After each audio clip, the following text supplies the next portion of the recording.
কিয়ামতের আগে আগে আরো কিছু মানুষকে আল্লাহ পাক কিন্তু শূকর এবং বানরে পরিণত করবেন। এই হাদিসটা কি জানেন?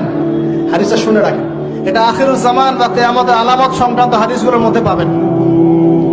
আল্লাহর রাসূল সাল্লাল্লাহু আলাইহি ওয়াসাল্লাম বলেছেন, কিয়ামতের আগে আগে আমার উম্মতের মধ্যে, ভালো করে শোনেন, কিয়ামতের আগে আগে আমার উম্মতের মধ্যে একদল মানুষ বের হবে যারা মদ পানকে হালাল মনে করবে। কাকে?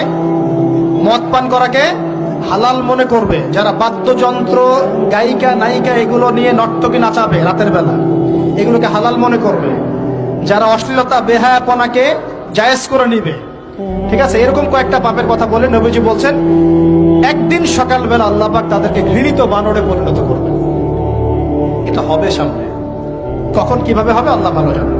এবার আমি কনসেপ্টে চলে আসি। এই যে পৃথিবীতে নেমে আসলাম, তাহলে আমরা কোত্থেকে আসছি ভাই? আমরা কি পৃথিবীর অধিবাসী ছিলাম?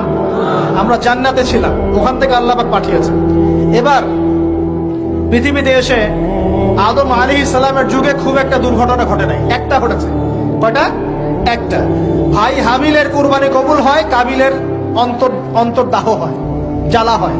কেন হাবিলেরটা কবুল হবে, কাবিলের কেন হচ্ছে না? এই হিংসার বশবর্তী হয়ে কাবিল হাবিলকে হত্যা